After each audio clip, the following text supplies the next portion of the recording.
گزشتہ ہفتے کے کچھ ایام ارض مقدسہ سرزمین انبیاء شام، جس کا موجودہ نام سیریا ہے، وہاں گزارنے کا موقع اور شرف حاصل ہوا۔ یہاں جو لوگ بستے ہیں ان میں کثرت کے ساتھ لوگوں کا نسب نامہ کسی نہ کسی پیغمبر سے ملتا ہے، تو اس وجہ سے ان میں صبر، حوصلہ، متانت، سنجیدگی اور ظاہری صوری حسن، جمال، خوبصورتی، زبان و بیان کی فصاحت، یہ سب کچھ ان کو ویسے میں ملا ہے۔ اور آج ارض مقدس شام بہت ابتلا میں ہے۔ اس وقت سخت سردی کا موسم ہے اور وہ جس طرح سے گزارا کر رہے ہیں انتہائی دردناک صورتحال ہے۔ باب الہوا کے ذریعے سے ہم شام میں داخل ہوئے تھے۔ شام کا علاقہ ادلب ہے، اس کا شہر سرمدہ اور اس کے نواح میں مشہد الروحین میں ادارۃ المصطفیٰ انٹرنیشنل کے زیر اہتمام گزشتہ کئی سالوں سے اللہ نے ہمیں ایک رہائشی منصوبے کی توفیق عطا کی تھی، تو ان مکانات کو دیکھنے کے لیے اور وہاں جو لوگ آباد ہیں ان سے ملنے کے لیے ہم حاضر ہوئے تھے۔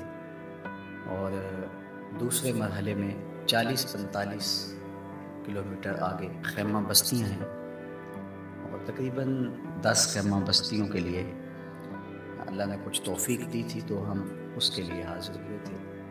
زبان بھی تھوڑی ساتھ نہیں دیتی کہ میں کہوں کہ ہم ان کی مدد کرنے گئے تھے، وہ تو خود پیغمبروں کی اولاد ہیں، اور بڑے صابر اور شاکر لوگ میں نے دیکھے ہیں، اور بہت بری حالت ہے،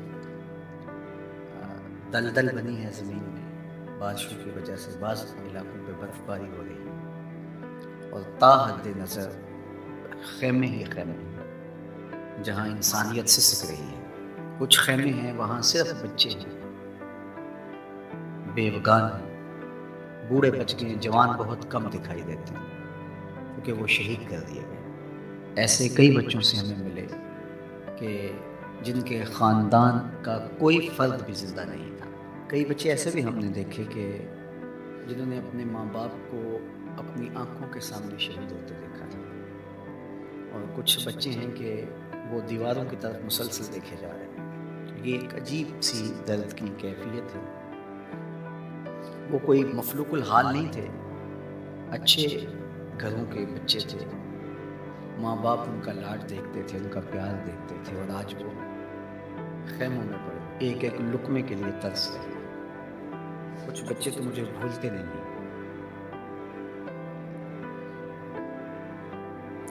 کچھ بچے ہاتھ پکڑ لیتے تھے، چھوڑتے نہیں تھے۔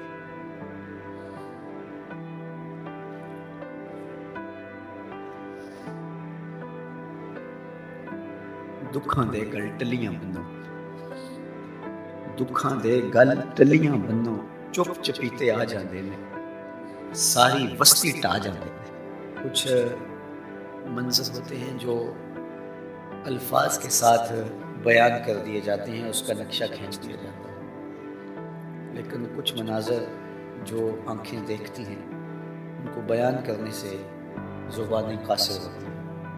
اب میں آپ سے جب کہ ہم کلام ہو رہا ہوں، روح بھی ان خیموں کے بیچوں بیچ کہیں بھٹک رہی ہے، اور میرے خیال بھی وہیں ان بچوں کے ساتھ جڑے ہوئے ہیں، اور میں بات آپ سے کر رہا ہوں، اور میری تمام تر توجہات اور میری تمام، کیا میں کہوں، میرے پاس لفظ ہی نہیں ہے کہ میں ان کے درد کی تصویر کھینچ کے آپ کے سامنے رکھ سکوں۔ بارگاہ عزت میں دعا ہے اللہ اس امت کے لیے رحم فرما۔ میں آپ سے کہوں گا کہ اپنی ایک ایک سانس کو حضور کی امت کے لیے وقف کرو۔ یہ طے کر لو کہ ہم ساری زندگی حضور علیہ السلام کی امت کے مجبور اور لاچار لوگوں کو کھڑا کرنے کے لیے اللہ تعالیٰ کی طرف سے دی ہوئی استطاعت کے ساتھ پوری زندگی بسر کریں گے۔ اللہ نے ہمیں بڑا کچھ دیا ہوا ہے۔ آج ہمارے گھروں کے اندر کتنی آسودگی ہے، ہمیں 3 وقت کا برابر کھانا نصیب ہے۔ تو یہ ہمیں سوچ لینا چاہیے کہ ہمیں اپنے لیے اب نہیں سوچنا، ہم نے حضور کی امت کے لیے سوچنا ہے۔ اور میرے بزرگ فرمایا کرتے تھے کہ جو حضور کی امت سے پیار کرتا ہے اللہ کے رسول اس سے پیار کرتے ہیں۔ آپ میرے بچوں سے پیار کریں تو میرے دل میں آپ کے لیے محبت پیدا ہوتی ہے کہ نہیں ہوتی؟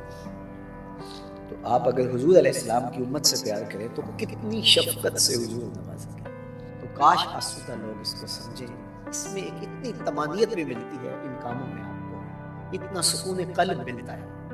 جب آپ محبت کرتے ہیں تو یتیم آپ کو مسکرا کے دیکھتا ہے اور اس کو آپ کو دیکھ کر کے 2 لمحوں کے لیے آسودگی ملتی ہے، تو آپ کو نہیں اندازہ کہ عرش سے کتنی رحمتیں اترتی ہیں، کتنا کرم آپ پر برستا ہے، اور آپ کو کس قدر جو ہے وہ اللہ کی رحمتیں نصیب ہوتی ہیں۔ تو اللہ نصیب کرے اور ہمیں جو ہے وہ اس امت کے لیے کام کرنے کی توفیق دے۔ میں بھی عزم کرتا ہوں، آپ بھی عزم کریں کہ ساری زندگی حضور کے نام پہ گزاریں، ساری زندگی حضور علیہ السلام کی امت کے لیے، حضور علیہ السلام کے لائے ہوئے نظام کے لیے بسر کریں گے۔